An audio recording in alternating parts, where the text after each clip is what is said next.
What is up, Steelers Nation? Thank you so much for jumping on to another episode of All Steelers Talk. I'm Noah Strackbine, joined always by my man in the corner, producer Nick Belsky. Find us on youtube.com/All Steelers Talker. Subscribe anywhere you get your podcast. The Pittsburgh Steelers, they got hit with a tough injury yesterday, one that we certainly need to monitor throughout the day. It will come out whether or not he's playing just as I get on the plane to head to Denver, but that's okay. SI.com/NFL/Steelers. They got you covered. They'll have all the news ready to rock. Meanwhile, we talked yesterday about the Pittsburgh Steelers preparing to start Troy Fautanu at right tackle, benching Broderick Jones at least in week 2, and I'll explain why I'm pretty okay with that situation. I know a lot of people are freaking out. I know a lot of people are, Broderick's got to start on the left side. We'll explain why things are okay, and there's no need to panic. Not yet in the world of the Pittsburgh Steelers. Meanwhile, it's game week 2. We're going into keys to victory and our predictions against the Denver Broncos. It's a big one out there in Mile High. Sean Payton. Too many Paytons, too many Wilsons, too many everythings.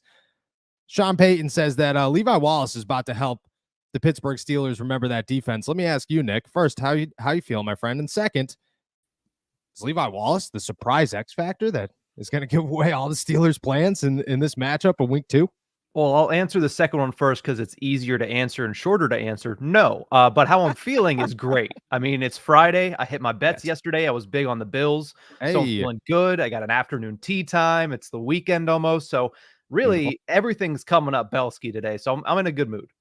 Everything's coming up Belsky today. I love that. That's awesome. I actually got a buddy out in Denver. He was one of my groomsmen, actually, and he scheduled some Top Golf out there tonight, so I'm very excited. I'll be exhausted because it's 3 hours. I'm landing like 7, which is pretty much bedtime back home, but we'll figure that out. But still excited. An afternoon tea time sounds fantastic. I don't think Levi Wallace is going to be the guy that gives away all the Pittsburgh Steelers secrets, but you never know.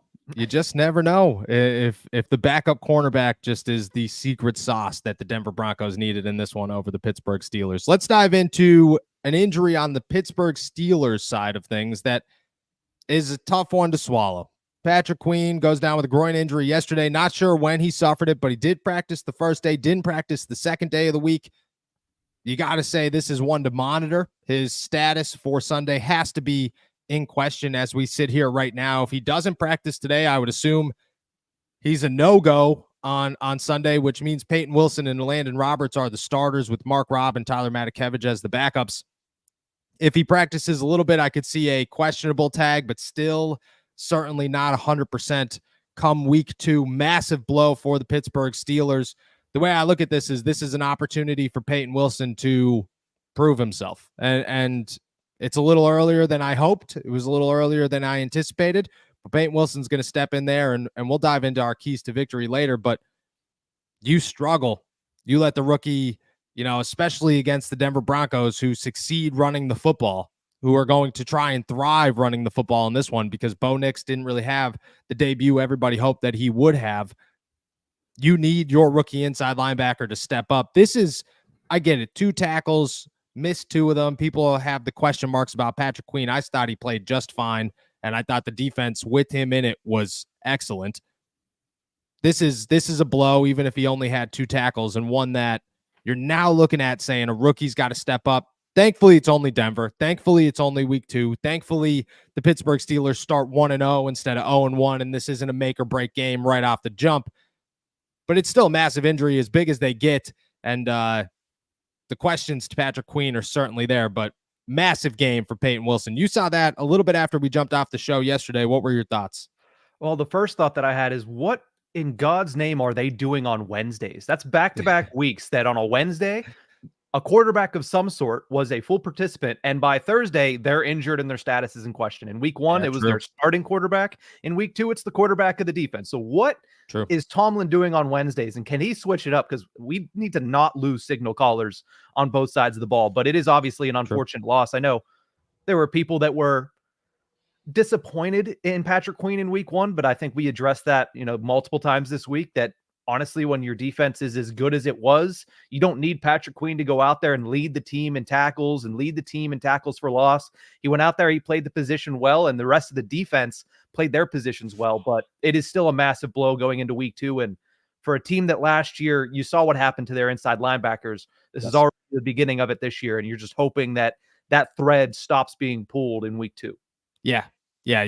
I mean, this is the Pittsburgh. They've been dealing with soft tissue injuries forever. For as long as I've been covering this team, they've been hit with soft tissue injuries. It just is part of the game. I understand it. I also think that the fact that the NFL is getting faster does not help the situation, because guys are no longer, okay, wait, attack. Guys are running full speed at all times, and these guys are much faster. They're stopping much quicker.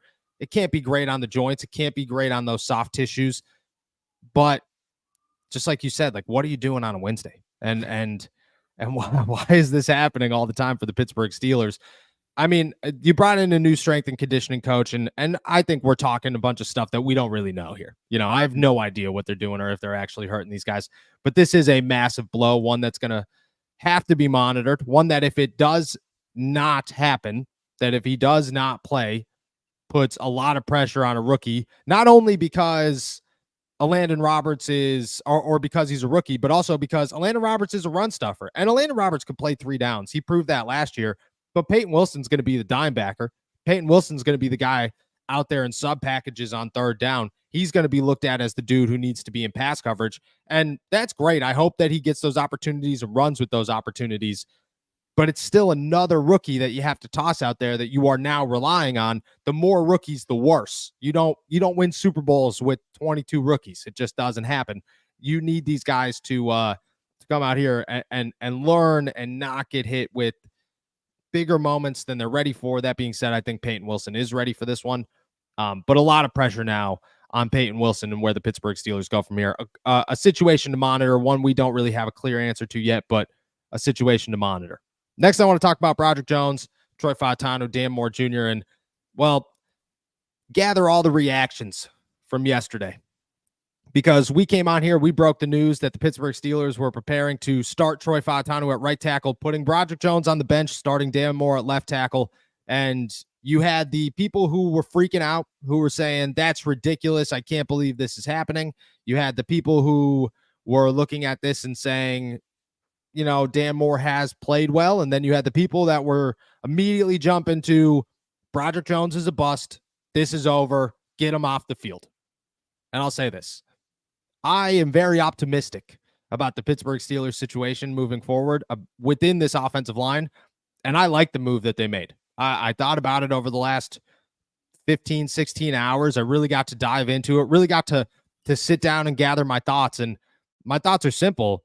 Broderick Jones should not be playing right tackle. He's struggling at right tackle. He's dealing with some sort of injury that he doesn't want to say is bigger than it is, but it definitely is. And he's a left tackle that, frankly, isn't ready to play left tackle, isn't ready to start at left tackle. And the Steelers, thankfully, have somebody who is. So the best case scenario is they have a rookie in Troy Fautanu who's ready to go out there, prove that he's a starter, be the franchise right tackle 2 games into his NFL career. And they get as long as they need to this season to let Broderick Jones sit on the bench, develop, work with Pat Meyer, work behind Dan Moore, learn from Dan Moore. And when he's ready, step into that role, because the Pittsburgh Steelers are not moving on from Broderick Jones. They didn't move up to get him. They didn't pick him 14th in the draft a year ago to 1 year later claim he's a bust. This is not a Kenny Pickett situation. And I think that there's, again, like, I think there's a little bit of nerve because of where the Pittsburgh Steelers have been the past couple of years. This is different. This is a guy who has more talent than anybody outside of George Pickens on the offense. I think hands down that this dude can be a franchise left tackle for years to come, and everybody saw it coming out of college. But he was also the most raw. He was the most inexperienced in his class. And if this is what he needs to sit here and sit on the bench and learn from these guys and take a breather and take a step backwards, and I think his confidence was getting hit by playing right tackle and struggling at it. Hopefully this rejuvenates that confidence. And I know it usually works the other way around where, oh, you get benched, that's a blow to the confidence. I think this one's a look at our game plan for you, because they're going to be transparent with this. Our game plan for you is to develop you as a left tackle and allow you to grow into that starting role without tossing you in there and letting you struggle even more. And Dan Moore is holding his own on the other side. I think that's fine. I have no worries about this situation. I think the Steelers are making the right move, and I'm glad that they made it early because now we don't have to go through the Broderick has a bad game. Everybody's calling him a bust. Broderick has a bad game. Everybody's talking about you got to bench him. This is the fan base is turning on him. The Steelers are almost proactive in this situation and said, we see what's coming. Let's not get there. Instead, we'll pull back ourselves and wait it out. So I think you jump the gun. It works. And you're going to take a lot of pressure off of Broderick Jones. Let the waves settle. And then when he's ready, you'll put him in there. I think this is the best way to go about this if you're the Pittsburgh Steelers. I've had some time to gather my thoughts, and my thoughts are this is a very confident move by Mike Tomlin and company, and one that is going to work out in the long run, at least in my eyes. The Steelers are very fortunate that they have, and some people aren't going to like this, but they're very fortunate they have Dan Moore playing as well as he did throughout this summer and into the season already. Because if he was struggling, there would be pressure to immediately say, all right, we're Broderick, you have to go to left. There's no time for you to adjust. It's now. Adjust with live bullets. Now, because Dan Moore has been good, and as you mentioned yesterday, has probably been the best of the five to start this season, you have the opportunity to say, all right, take your time readjusting, because that was the one thing that I was concerned about. That was the one thing you were concerned about as we watched training camp unfold was, well, when are they going to move Broderick to left to allow him to get used to being back on the left side and readjust himself to being on the left side? Well, now he's being afforded that time because Dan Moore is able to start and is able to take those reps in live action. Meanwhile, it does put a little bit of pressure on Troy Fautanu, but at the same time, that's what you're going to want. And you're saying that he's ready. If he's ready to go at right, he's ready to go at right, and you're affording Broderick time to become ready at left to eventually take over for Dan Moore, which is what I think everybody expects. Yeah. I don't look at this. And if Troy struggles, then we'll see Troy struggle. But they wouldn't make this move if they didn't think Troy was the better option at right tackle. You know, this move was equal parts protect Broderick and get the best starting five out there. That's what this was. And that they jumped it early because, again, they just don't want what has happened to guys in the past. I truly believe that this is the Steelers putting a long-term plan into place early, and that's the way to go about this. And if Troy struggles, that's the other part of this is you could allow Troy to struggle. You could allow Troy to have his hiccups and to overcome those hiccups because that's where he's going to play. So there will be no talk of, well, you're developing him on the wrong side. You're going to turn him into a bust. You're going to ruin his career. It'll be more, that's a rookie. He's not playing that great. And don't get me wrong, you will have the overreactions. The overreactions will come, but they will be much more justified. You will be able to sit there and logically explain why these things are happening much more than you would if Broderick's sitting there playing right tackle and struggling doing so. So I think that all around this move works out for the Pittsburgh Steelers, allows them some comfort, not just now, but moving forward. And I mean, we, just like you said, all throughout training camp, when is it going to happen? When is it going to happen? When is it going to happen? Okay, this is step A. This is the first step. We have began climbing those stairs. The Pittsburgh Steelers have put the wheels in motion to make it happen. Nobody should be rushing it. Nobody should be looking at this saying, Broderick should start at left tackle tomorrow. He should not. Dan Moore is too good right now to take off the field. But Broderick is the long-term starter at left tackle, and the Pittsburgh Steelers are beginning to get him there. And I think that's a massive move for Pittsburgh. This is the first time in a long time that Mike Tomlin is thinking ahead and making moves that are not just right now, but later, and doing them early enough where they don't hurt this team. I don't know if it's Arthur Smith. I don't know if it's Mike Tomlin. I don't know if it's Omar Khan or Art Rooney or whoever. Whatever it is, it's a great move for the Pittsburgh Steelers, and I'm all about it. I think this is an A move in my eyes for the Pittsburgh Steelers, and one that comes with massive benefits moving forward. All right, let's dive into our keys to victory. Obviously, it's Friday, so we're going to make our predictions, and then as we do every single day, we're going to answer all of your guys' questions. But first, let's hear from our boys over at DraftKings. What's up, guys? It's football season, and we've teamed up with DraftKings. Right now, new customers who bet $5 will receive $250 in bonus bets instantly.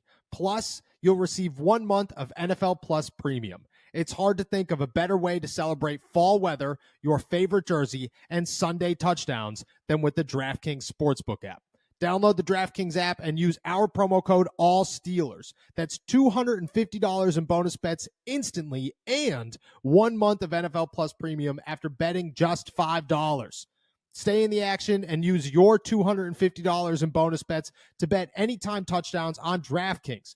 DraftKings is the place to bet touchdowns. If sports betting is not yet available in your state, don't worry. You could still join in on all the fun with DraftKings Daily Fantasy and have the shot to win cash prizes.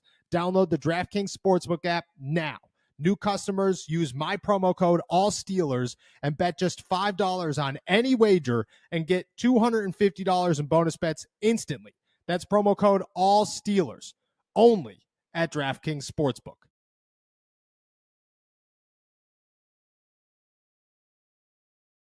Shout out our boys over at DraftKings. What'd you hit on last night?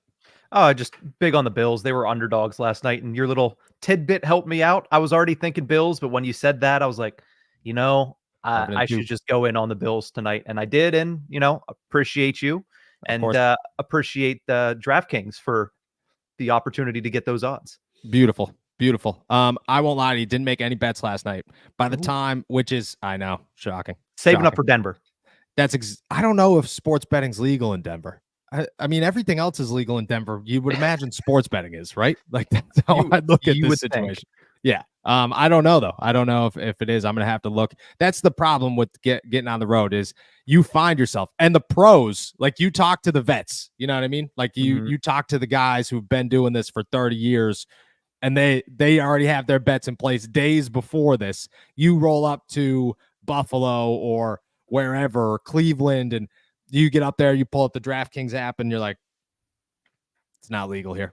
Can't do it. Can't make my bets. And it's just a whole whirlwind of nonsense. It's a tough time. So you got to look, you learn.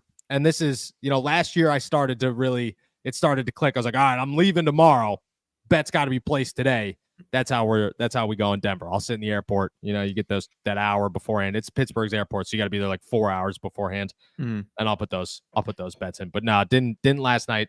Didn't realize the game even started until I got a text from a buddy that said Devon A-Chain first touchdown, and I said, yeah, that sounds good. And then he said, no, he already scored him.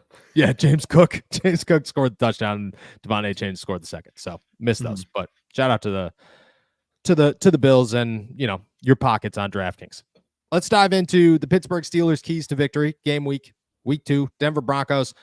I won't say it's an easy one. I don't think any of these are easy ones right now while the Pittsburgh Steelers work through some quarterback situations and try to find their offensive line and still don't have a wide receiver outside of George Pickens. There are a lot of questions surrounding them. Now they're hit with another injury when it comes to Patrick Queen. This will by no means be a blowout in my eyes, at least in my opinion, but the Pittsburgh Steelers could walk away with a win, and I got 3 reasons that I say they have the advantage if they pull these 3 keys to victory off. Number 1, Justin Fields can't turn the ball over. You can't look at this game and say, oh, well, you could do exactly what you did last week and kick 6 field goals and walk away victorious. That is not going to work every single week. I'm sorry. You got to get in the end zone. And I think last week was a win for the Pittsburgh Steelers and for Justin Fields in that offense, certainly. But take that next step forward, score some touchdowns, get in there. At the same time, don't get sloppy with the football. Justin Fields starts throwing interceptions. Pat Surtain starts taking over George Pickens. Fumbles, missed snaps, whatever they are, Denver Broncos take advantage. For 1, the Pittsburgh Steelers defense gets tired. For 2, the Steelers lose all that momentum. And for 3, the last place you want to start thinking about whether or not Russell Wilson should be in that game is Denver, Colorado, when all week we talked about how Justin Fields should be the guy that's suiting up for the Pittsburgh Steelers. You want to lose yourself a job, turn the football over, and lose a game against the Broncos. It's the easiest way to do so if you're Justin Fields. That's my biggest one. Hands down, my biggest one. If Justin Fields does not turn the football over and the Pittsburgh Steelers play clean football and put themselves in victorious situations, they walk out of here winners. I'm very confident about it. Number 2, sticking on the offensive side of the football here, Pat Freiermuth. 27 receiving yards in week 1. I had him at 27.5. Shout out to Pat Freiermuth. And this week, well, if Van Jefferson's not going to do anything, if Calvin Austin's not going to do anything, hopefully you get Roman Wilson back, but you don't know what to expect out of a rookie making his first ever NFL game, ever, preseason included. Pat Fryermuth's got to have more than 50 receiving yards. That's a big one to me. You got to be a contributor in this one. George Pickens has a tall task on his hands, and I still think he comes up with the football. I still think that you give him opportunities. I still think that you challenge him with Pat Surtain there. I don't care. You need a number two. Pat Fryermuth's got to prove to be that number two. I don't care if it's on the outside, if it's in the middle of the field. Doesn't matter to me as long as he gets the football and has over 50 receiving yards. If he can do that, the Pittsburgh Steelers have another receiving option, another receiving threat that this defense has to pay attention to. Opens up a whole can of worms about whether or not Justin Fields could run the football. Maybe you get a guy like Roman Wilson involved a little bit. I don't know, but you need that number two. Pat Fryermuth's got to prove to be that number two. I'm saying Pat over 50 yards is a must in week 2. And then number 3, we talked about it earlier. Patrick Queen's down with the groin. We don't know if he's going to play. Let's assume that even if he does, he's limited. This is a make or break for Peyton Wilson. And by make or break, I mean he makes or breaks this defense. If you play well, awesome. There are no hiccups. You don't even have to worry. The Steelers defense looks just as good, if not better, in week 2 than they did week 1. If he struggles, the Pittsburgh Steelers defense takes a pretty significant step backwards. And, well, you just don't know what's going to come there, especially with the team who runs the ball as well as the Denver Broncos run the ball.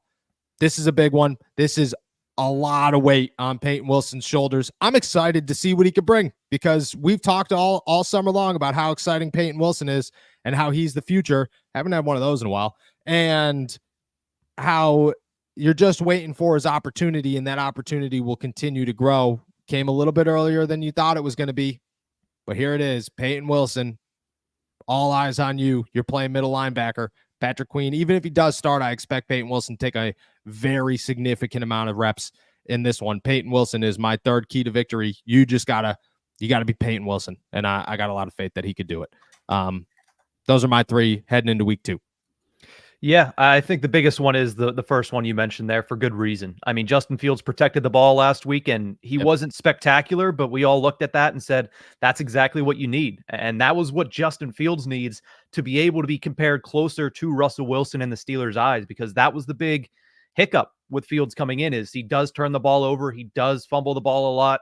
Can he get that under control? And I understand there were a couple bobbled snaps, but I think that was not like typical Justin Fields bobbled snaps. I think there's a little bit more that goes into that. One, comfortability under center, especially in a game where you weren't expecting to start 2 days ago. But protecting the ball is going to be huge. And then the other two you mentioned, Pat and Peyton, big pieces, because you're going to need those secondary pieces. And that's the thing with the Steelers. They have the superstars. Like on defense, you have TJ Watt, and he's going to be TJ Watt.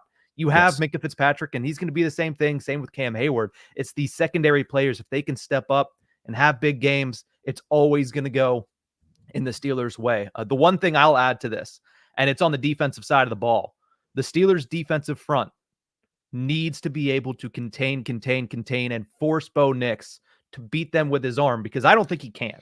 I don't think he can beat anybody with his arm at this stage of his career. I think the one thing he's going to be leaning on is, can he get out of the pocket? Can he make some plays on the run? And can he make some plays with his legs? It's the same thing that the Broncos are probably saying about Justin Fields, but the Steelers need to be able to contain. They have great edge rushers. They have a solid middle. Cam Hayward was a beast last week. They need to put that on display this week, and they need to squeeze Bo Nix in the pocket, force him to beat them with his arm.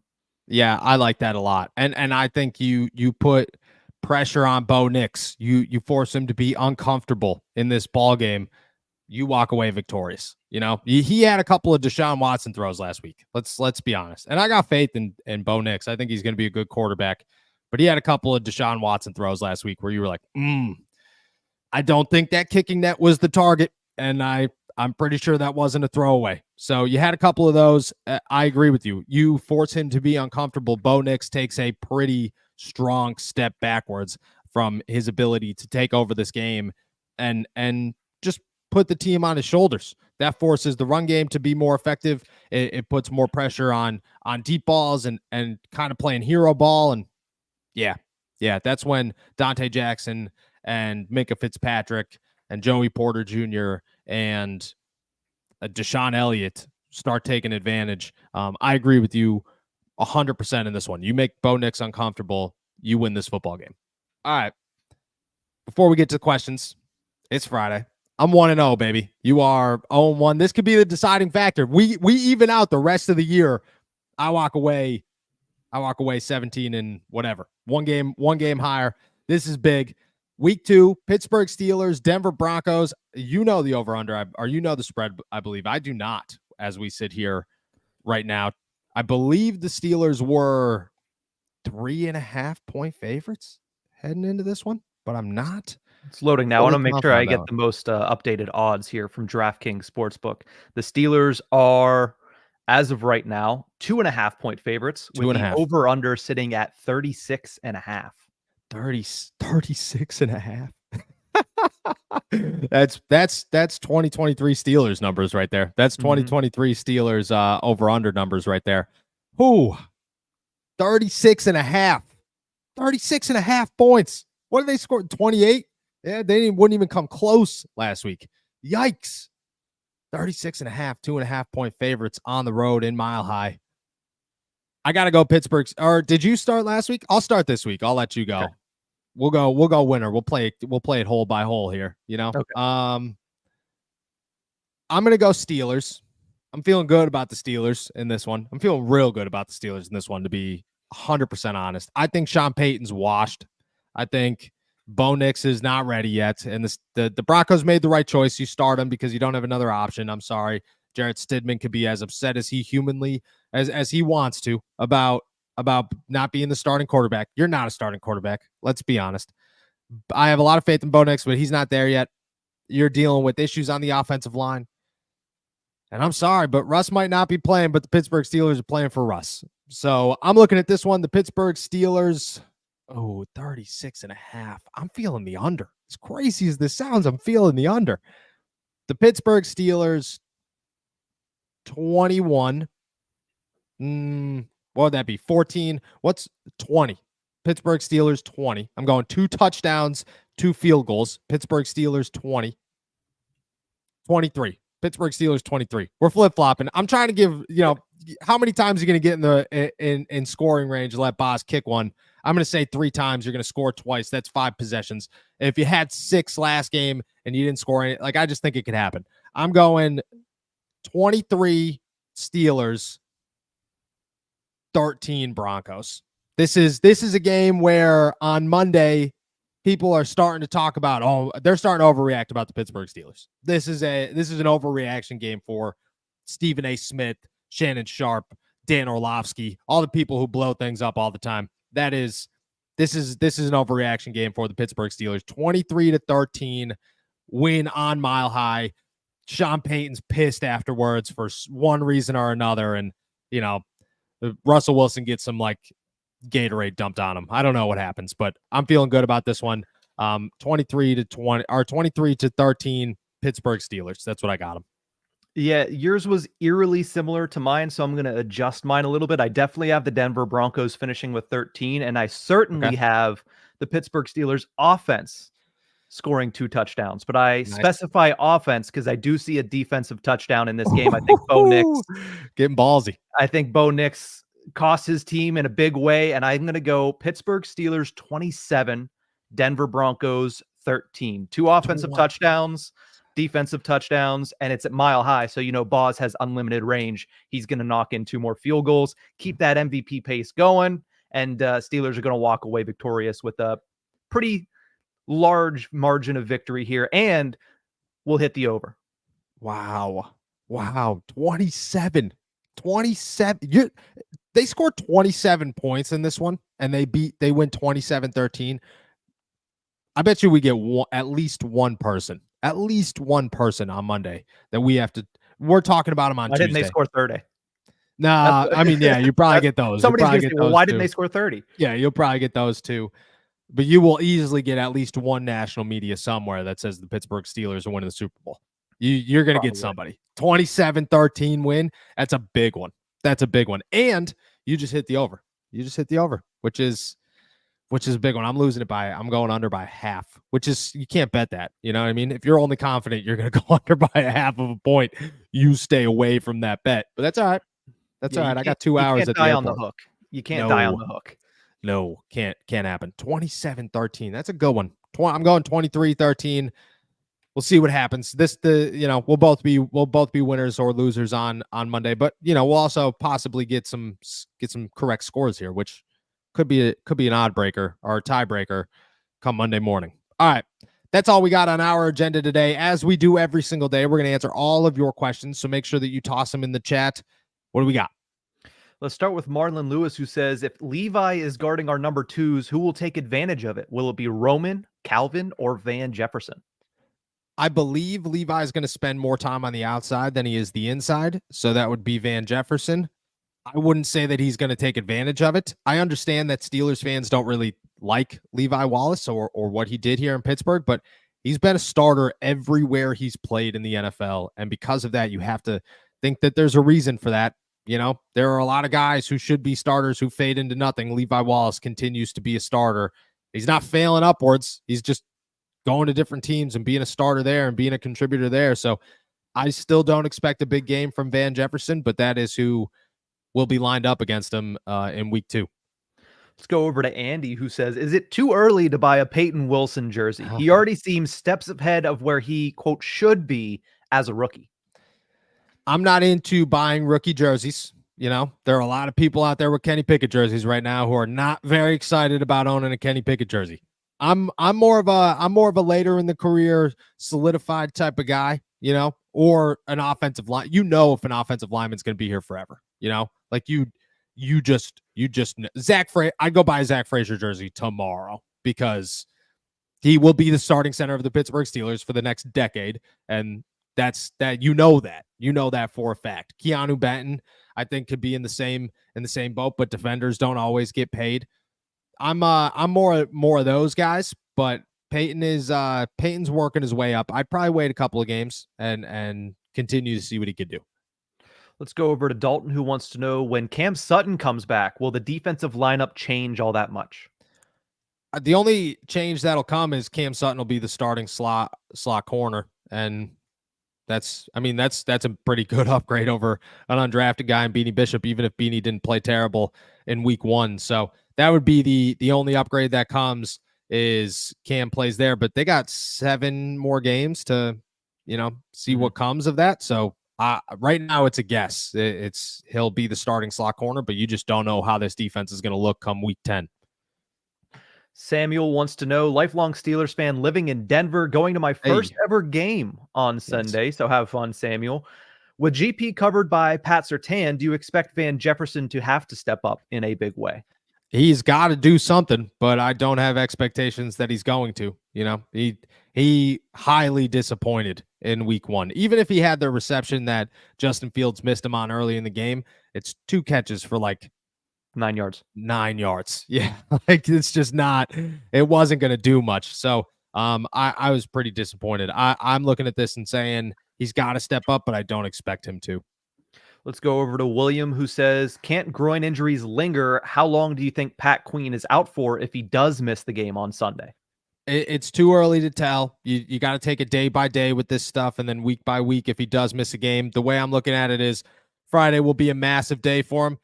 If he doesn't play in week 2, the door is probably open for week 3. You could typically tell if something's serious or not serious. Mike Tomlin will have to address it at some point, probably after the game, and we'll get a better understanding.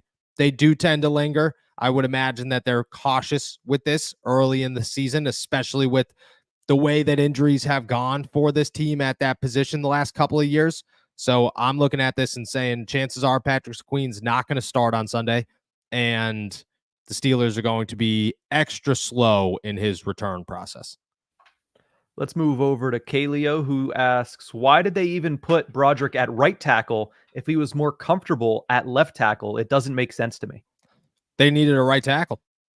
Jukes just wasn't getting the job done. They needed to start somebody better. Broderick was the answer there. That's exactly what happened. He was called upon at a position that the Steelers needed him to fill, and he filled it. And I think he filled it well last season. But this season, not so much. And they're going to test him at left tackle eventually. I don't know if it'll be this year, but eventually. Vibing with the dog says, I get Morris played well, but do you also think they're doing this because the line is so young right now with 2 rookies? Yeah, I think that's part of it, but I just think Dan Moore is worthy of a starting job. You're not going to take your best offensive lineman out and toss in a guy that isn't playing very well. That just doesn't make sense. So the way I look at this is twofold. They put their best starting 5 out there, which they believe is Troy Fautanu, and they let Broderick develop and learn without any pressure to be out there and struggle. So I don't think I think Dan Moore secured his job at the left tackle, and that's why he kept it. But I don't believe that I don't believe the youth thing plays as big of a factor as maybe we think it would if Broderick was the left and Troy and Zach were the starters, and you're like, everybody's too young. I think it's more so just Dan deserves that starting job. Let's keep the O-line questions moving. Ryan wants to know, with all of this movement on the offensive line, do you think they'll make it a 3rd straight year using their 1st-round pick for that offensive line? Yeah. I mean, Troy's going to start on Sunday. That's from what I have been told, from what Troy told me, the expectation is Troy's going to start on Sunday. I think Ryan's question is, do you think in 2025 they'll use their 1st-rounder on an offensive lineman? Oh, no. I think they're good now. I think they built the line. They've done it. We've been yelling for years for them to invest in this offensive line, and they invested. They got Spencer Anderson, who's turning out to be pretty good for a 7th-round pick. Damn good. And Mason McCormick is hopefully the replacement of James Daniels next year, and you're ready to rock. You got a great offensive line there. Now go get a quarterback, probably a running back, definitely a wide receiver, and wherever else you need come the end of the season. Let's go over to Joe Dilly, who says, I don't understand why the Steelers would bring back Terrell Edmunds. We have Fitzpatrick, KZ, Killebrew, Elliott, etc. I feel like he's always in the area, but never making the play. Do you have an explanation? I'm pretty sure Terrell Edmunds finished his last season in Pittsburgh with like 3 interceptions, and finished his career in Pittsburgh with like 6 or 7 interceptions. He took pretty significant steps forward the last 2 years he was in Pittsburgh. And I'm not saying he's a starter, but he is as good as it gets for a 4th safety. Killebrew doesn't play defense. Jalen Elliott isn't somebody they're going to call upon on defense. It's just Edmunds, or it's just Elliott, Fitzpatrick, KZ, and now Edmunds. And that is, Super Bowl teams stack their positions when they're able to stack positions. And that's what the Steelers just did, is they said, that guy's on the practice squad and he shouldn't be on a practice squad. Let's sign him before somebody else does. Big Mabe says, what do you think TJ's numbers look like this Sunday? After last week, I really feel he could get 4 sacks this weekend. I hope he gets 4 sacks this weekend. It would be awesome. I'm going to say double digits are double sacks, Whoa. 2 sacks. Yeah, double-digit sacks would be nuts. Double-digit sacks would be insane. I'm going 2 sacks, a forced fumble, and like something crazy like a pass deflection. Or he's gonna make Bo Nix be like, oh my god, he could do that. That's what I'm looking at in this one. Let's go back over to Marlon, who says, which running back do you expect to get the most touches on Sunday? Najee Harris. Jalen's still going to be a slow roll early in this season. They're going to keep him healthy as long as they could. And Cordero Patterson's going to touch the ball more, but Najee's still going to be the feature back. I would imagine Najee gets 10+ touches. Let's go over to Deborah, who wants to know who wears the green dot on defense if Patrick Queen is limited or out of the lineup. Landon Roberts, but Peyton Wilson could also wear it. They'll give it to any of the inside linebackers. All 3 of them are very capable of wearing the green dot. They've done it in the past. But Landon will wear the green dot if Patrick's not out there. Gary Yates wants to know, do you think Darnell Washington will develop into a good receiving tight end in his career?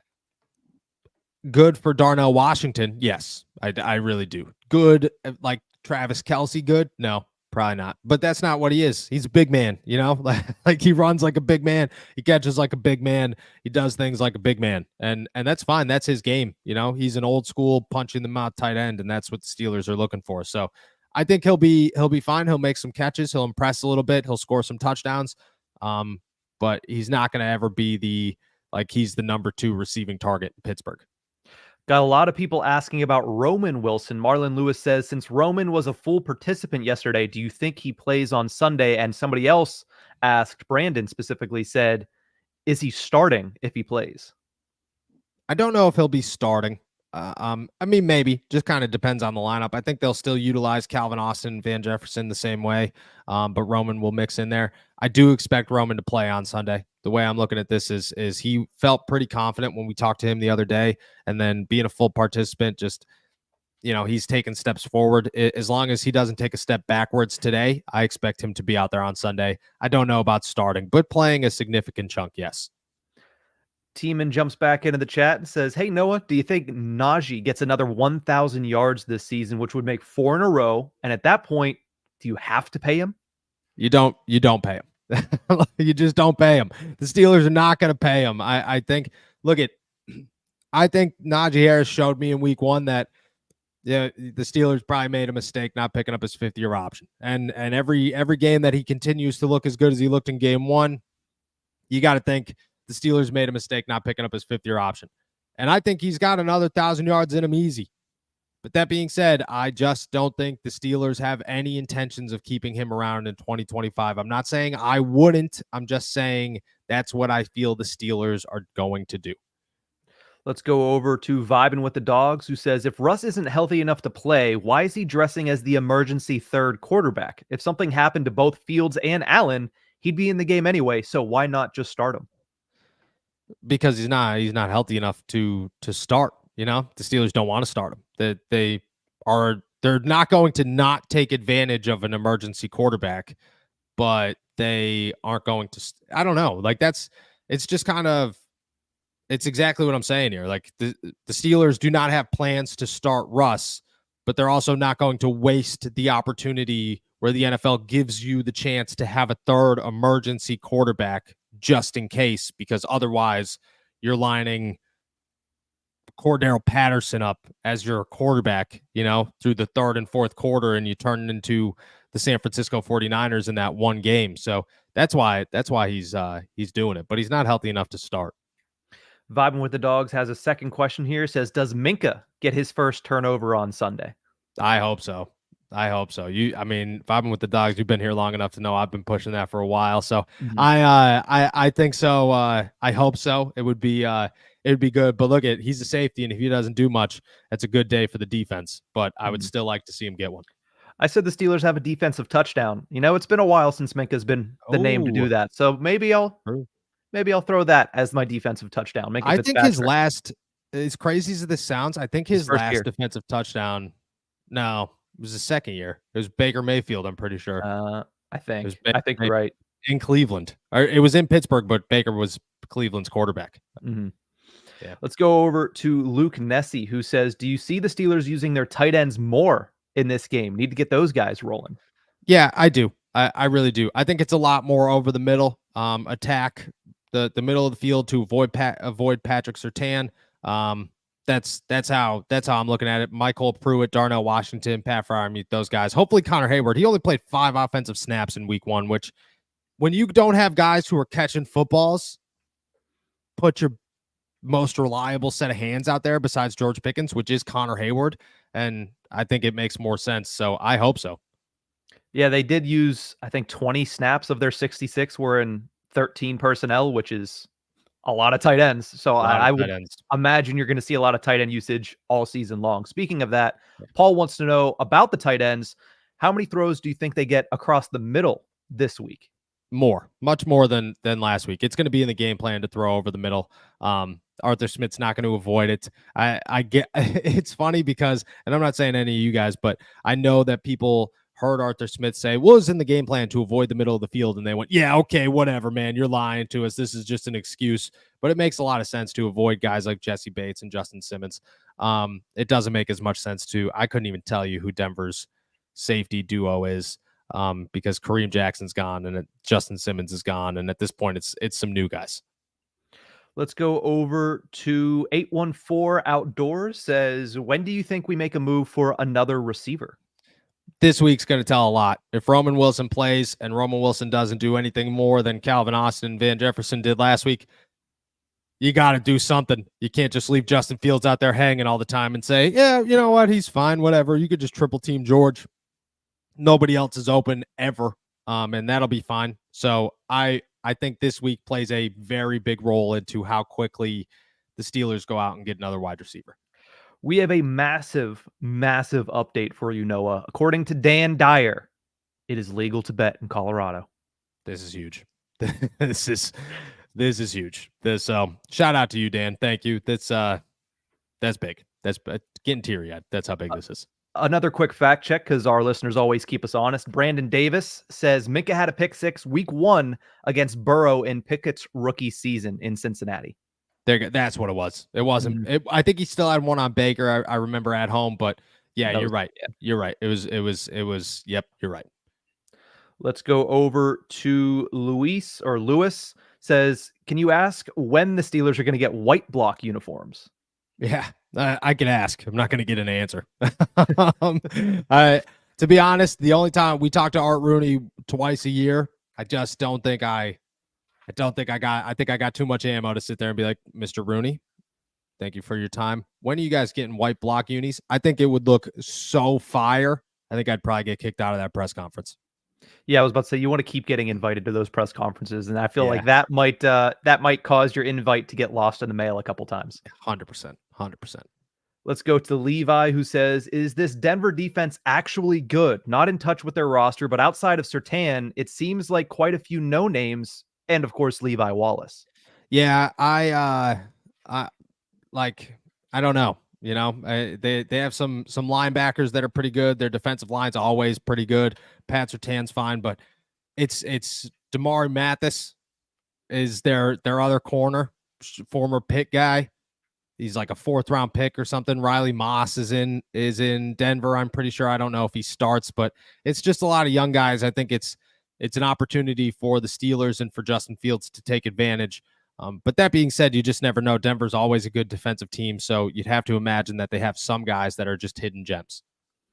Let's go over to Joe, who says, have you guys ever been to Denver before? How much do you think the air is going to affect the game? Will there be a lot of rotation and oxygen pumping? LOL. Yeah, I have been to Denver before. I didn't notice the air, but I wasn't running around. And I've never covered a game in Denver, so I'm not sure. But Najee Harris was like, yeah, dude, it's whatever. Like, it's no big deal. I don't think the guys are really worried about it. You'll probably get a little bit extra oxygen on the sideline, but I don't think they're going to do anything special because of the altitude change. Let's jump down to Steven. Appreciate you as always. Says, can we talk about Tua for a second? Prayers up. Should he be retiring because of all the head injuries he has suffered? Yeah, sure. Definitely prayers to Tua. That was a tough one to watch last night, especially just week 2 and everything that happened last year. I can't make that call, man. Like, you know, it's up to Tua. It's a very tough decision. These guys they devote their entire lives to this sport, and there's a lot of guys that will tell you that once they've made it here, like they're willing to die on the field for this. And I'm not saying anybody ever should, but that's a lot of times their mindset. I'll say I doubt that Tua does retire. I don't know what he's thinking. I don't know what's going on. It's scary stuff, but I just, you know, it's not my decision to make. It's his. And if I had to guess, his love for the game is a little bit stronger than anything else inside of him. Let's go over to Big Mabe, who says, if Peyton Wilson struggles, does Terrell Edmonds step into the box and fill that linebacker role? Who's our next option after that? Mark Robinson or Tyler Mrquezs? I would guess Tyler Mrquezs is the next guy that goes out there on defense. He's just got more experience. He's played a little bit of defense here and there in Buffalo and in Pittsburgh. Mark Robinson probably gets some reps, but they'd probably rotate both of them, very few here and there. But it would be Tyler Mrquezs first, in my eyes at least. That's just a guess. Let's go over to Hollywood931, who asks, what are the chances we trade for Courtland Sutton directly after this game? It'd be like a hockey trade where the dude just like comes over to the locker room. Yeah. Yep. After the game's over, or before the game. I think that if Courtland Sutton puts on a show, it could happen. You know, it could definitely. I'm not saying immediately after, but I'm saying that if the Steelers watch Courtland Sutton look good and watch their wide receivers struggle, they might be making some phone calls. Let's go over to Diana, who says, "Hey, Noah, since Patrick Queen is probably going to be out this week, should we have more of a Nick Herbig 3 outside linebacker set going against the Broncos?" A little Ronda, a little Bronco. Rondo, not Ronda. I think it's I think the package is called Rondo with 3 outside linebackers. We have conflicting reports. It's Rondo. Some people say it's Bronco. I don't know. Either way, yeah, I think Herbig's going to continue to play that role, but I just don't think there's any reason yet to go away from game plan because of Patrick Queen's injury. Peyton Wilson's a very reliable inside linebacker, and the Steelers are going to trust him. So I look at it like that. You could probably fit Terrell Edmonds in the box if you need to and allow him to work. You can play some dime if you need to. I would still guess Herbig and those 3 outside linebacker sets are utilized quite a bit, but just natural game plan utilized. Let's go over to Lifted Ones, who says, "What are the chances our offense actually puts up 30 points in this game?" According to both of us, slim to none, but very close. But very close. They 30 get some help points from the defense. Yeah. 30 points would be awesome. And you start rolling, you just never know. I have more faith than I've ever had. I'll say that. I have more faith than I've had in 2-3 years that the Steelers could put up 30 points, but until they prove me wrong, I'm going to say 23-27 feels pretty good. We'll close out with this one from Marlon Lewis. Who scores the first touchdown on Sunday? Najee, George, or Pat Freiermuth?